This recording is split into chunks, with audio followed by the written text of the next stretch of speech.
Let's get straight to it. Must win.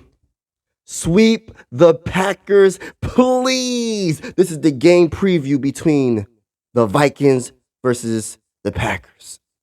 The beginning of the potential end happened Sunday, October 29th, when Kenny Clark, the defensive tackle of the stinking Packers, tackled, sacked first cousin, Captain Kirk. That is my quarterback until he's not my quarterback. And I didn't like the way this happened, but he teared his Achilles on that tackle.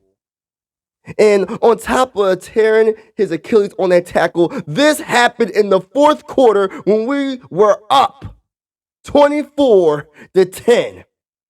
And that's why I said this was the beginning of the potential end of the Minnesota Vikings season. We were 4-4 at that time.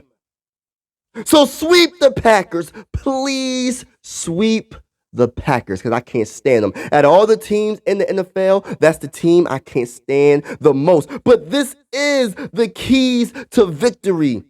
And I'm going to keep it real. We have to win, and we need some help to get to the playoffs. So if we don't win, we're out the playoffs. So we're going to take one game at a time. We'll see what happens. We'll see what happens from here. But I want to see Jaren Hall. I'm going to get to that later. But the first key, the number one key to victory against the Packers on Sunday was or is turnover-free football. Turnover-free football is something that we are allergic to as a team. I don't know what's going on this season in particular, but every single game, pretty much, we turning the ball over at least twice. Last game, we turned the ball over 4 times. How can you win a game consistently if you're turning the ball over 2 to 4 times a game? I mean, can I talk my talk? Talk that talk. Hit that subscribe button. Hit that like button if you haven't already. Join the YouTube family. You already know the vibes. Let's go Vikings. Skol! So we have to somehow take care of the football. That's the number one key for me. We can't turn over the ball any more than we've been doing. I don't want to jinx that. Did I just jinx us? We probably, hopefully I didn't just jinx us more. You know what I mean? But we got to take care of the football. All jokes aside, that's the number one thing. Number one key. Number 2 is offensive line. I'm hoping that it is healthy for Jaren Hall. I'm going to speak it into existence. I feel like Jaren Hall is going to be the starter. I better not see Nick Mullins as a starter. If on Sunday Nick Mullins is starting, oh my goodness. Oh my goodness, if he's starting, if Nick Mullins is starting. Please tell me Kevin O'Connell ain't going to do that to us as Viking fans. Don't do that to us, Kevin O'Connell. Don't do that to us. But the offensive line needs to be healthy, man. And that guy named Brian O'Neill, one of the best tackles in the game, hopefully he's healthy and he can play, man. We need him. We need him badly, man. The Packers, I ain't really talk about their defense all like that. They got a few players. I'm just going to name number 52, Rashawn Gary. He's outside linebacker. He is leading their team with 9 sacks, and he has 2 forced fumbles on the year. We have to make sure we contain him. And they have already said his name earlier, a defensive tackle named Kenny Clark. I'm not feeling Kenny Clark because Kenny Clark injured my quarterback, first cousin. You know what I mean? And he's solid as well, though. And he has 6.5 sacks. Devontae Wyatt, he has 4 sacks. That's a defensive tackle. So number 52, watch out. You know what I mean? That's the outside linebacker that got 9 sacks. They're not a team that gets a lot of sacks. They're an average defense. They're in the middle of the pack defense for everything.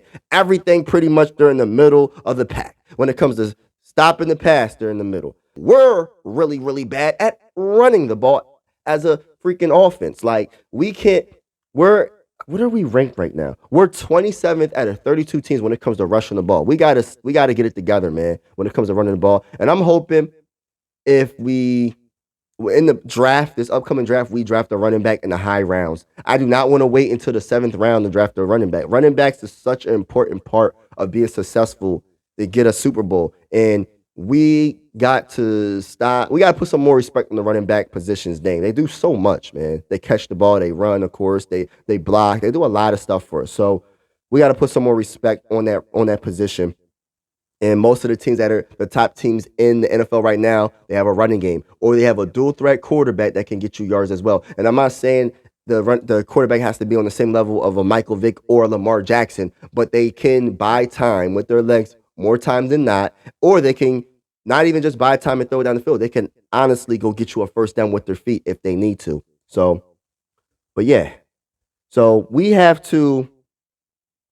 definitely have to figure out this turnover situation. We have to get better with that. The offensive line, of course, the health, right? I just said both of those things. That's the key. Those are the two keys, though, man. And I'm not. Those are the two keys. And if we do that better, we have a chance to winning against the Packers. And it's at home. We cannot lose back-to-back home games to two division teams. Like, we can't do that, man. We cannot do that. So I'm going to hit them with the nah, bruh. Nah, bruh. Nah. And hopefully, I'm trying to think of the injuries. I can't think of the injury report about the running back position, Madison and Ty Chandler, but I just know we have to somehow establish the run for any of the quarterbacks we got playing. But I'm pretty sure it's Jaren Hall, right? And I just want to say this. It's going to be hard passing on this team. And it's not because the Packers defense, their secondary is so elite. They're like ranked like 13th or 15th. They're middle in the pack when it comes to stopping the pass, right? But it's because TJ Hockenson, debatably the best tight end in the NFL right now, is out for the season. Unfortunately he tore his ACL and his MCL. That really sucks. And then on top of that, Jordan Addison is questionable as well. And I'm just hoping that they a speedy recovery for Hockenson, and hopefully Jordan Addison plays in this next game on Sunday, but we shall see what happens. We do still have the best wide receiver in the game, number 18, Justin Jefferson. If he was healthy the whole season, for all the people that's hating right now, he will be the number one wide receiver in every category. Maybe not in touchdown category, but definitely in receiving yards. That's just my opinion. And I got to talk my talk about it. And I will talk about it because he is that guy. You know what I'm saying? He is that guy. He makes an average quarterback like Nick Mullins look better than what he has been, because that one throw against the Lions, when he threw that prayer up to him and it was in double coverage and he caught that ball and it was like 3rd and 27. Y'all remember that play on it was the fourth quarter, I believe. Yes. Only one wide receiver. Maybe there's probably two wide receivers that can make that play, but one of those wide receivers is on the Minnesota Vikings, and his name is JJ. You already know the vibes with that. But it's unfortunately, we're going to have to keep on saying the next man up mentality, especially if Jordan Addison doesn't play. KJ Osborne, hopefully, can have two back-to-back good games. You know what I mean? And Josh Oliver, I'm hoping, man, you got number 84. What number you wear? 84, right? I believe he wears number 84. If you're going to wear number 84, the greatest wide receiver, in my opinion, in the whole NFL history, I'm talking about the whole NFL history. If you're going to wear that number, bruh, you better put up some numbers this game, because they will be looking for you, because guess what? TJ Hockenson is not playing. He's out for the season. You know what I mean? So we as a team have to just do better when it comes to everything, man. Everything on the offensive side of the ball, we have to do better, man, to get this dub. I mean, there's not one or two things or three things we have to do better. Everything has to be improved, including play calling on third down. When it comes to play calling on third down, this is where we should be able to get the Packers, because they are ranked 27th out of 32 teams in stopping teams on third down. So that is where we can get them, but we have to make it a manageable third down. It can't be 3rd and 20, 3rd and 10. It has to be manageable. 3rd and 5, 3rd and 6, 3rd and 3, 3rd and 2. You know what I mean? 3rd and 1, whatever. Just make it manageable. You know what I'm saying? And I think we have a good chance of putting some points up on this team. and make sure you throw it to JJ a lot. You know what I mean? Let's get on to the defense, man. Let's get on to the defense. Let's get to the defense. The defense. I want to say this, man. I want to give a big shout out to DJ Wanham and the excellent season that he had this season, bro. Like, he's been balling.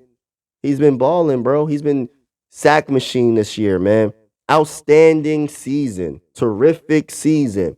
One of the most underrated players on the defensive side of the ball. You know what I mean? And the man had 8 sacks. I was hoping he can get to that double-digit sacks, but unfortunately, he will be out for the remainder of the season because he tore his quad. And that's just an unfortunate injury. I believe he is a free agent, and we'll see what happens in free agency. And I'm cheering for him, man. I like DJ Wanham a lot, man. It's just an unfortunate timing. And but this can only make him stronger. I believe it will. And I hope the best for him. So prayers up for my boy TJ Hawkinson and prayers up to my boy DJ Wanham. But let me say this. Also, the offensive side of the ball for the Packers, I'm not worrying about.